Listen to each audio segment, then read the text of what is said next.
ดียามแลงพี่น้องป้องปายเบิดซุคนเนาะ FC ทางช่องบ่ภูมิ Channel เนาะมื้อนี้ก็สิมาตามแนวทางพี่น้องคือเก่าเนาะสำหรับหวย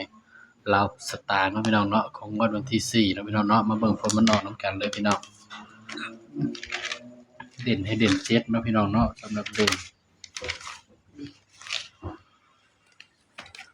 สำหรับตัวเด่นเนาะให้เด่น7เนาะมาเบิ่งผลมันออกนำกันนะพี่น้องข้างบนเนาะออก873ข้างล่างออก87เป็นแต่เสียดายว่าพี่น้องมันมาคู่กันเนาะสำหรับตัวเด่นเจาะบ่เข้าพี่น้องเอ้ยเข้าแต่เด่นพี่น้องเอ้ยให้เด่น7นี่ก็มาเนาะมันมานำกันนี่87 78นี่พี่น้อง73 70 74 75 79เนาะเสียดายบ่พี่น้องวะเสียดายเนาะครับเนาะ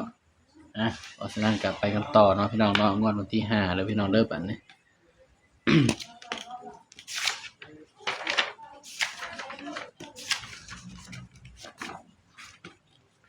ใครเป็นสายรูดสายวิ่งก็คงสิได้อยู่ดอกพี่น้องเนาะใครเป็นสายรูดเนาะสำหรับลาวสตาร์เฮาวันที่5 มกราคม 69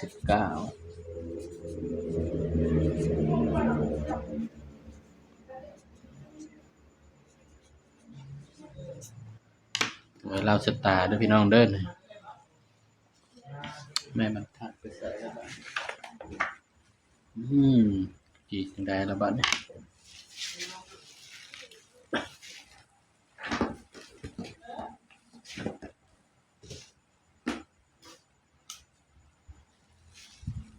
โอ้ยตายแล้วข่อยนี่พี่น้องยังบ่ได้เฒ่าลงลืมเลยมันทันตั้งอยู่ในหน้าเพิ่นว่าไปหาไผเป็นสายรูดก็คงสิปังอยู่ดอกพี่น้องเนาะสำหรับลาวสตาร์นี่ตามกันต่อพี่น้องงวดวันที่5เลยพี่น้องเด้อบัดนี้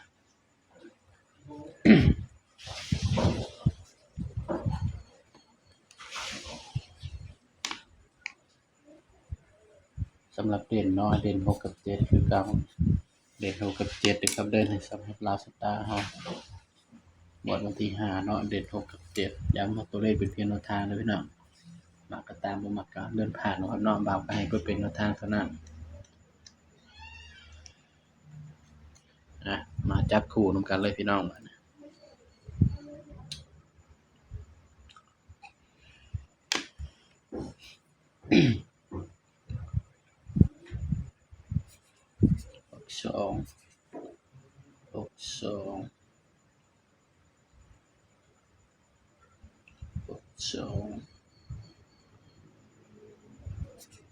64 65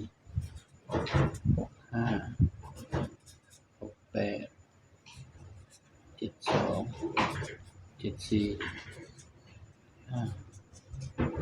78เด่นคือ6เด้อพี่น้องเด้อให้เด่น6เด้อนี่ย้ำว่าตัวเลขเป็นเพียงแนวทางพี่น้องเด้อมีเข้ามีหลุดเนาะมักก็ตามบ่มักก็เลื่อนผ่านเนาะครับเนาะบ่าวก็ให้เพื่อเป็นแนวทางเท่านั้นพี่น้องสูตร3ตัวเนาะ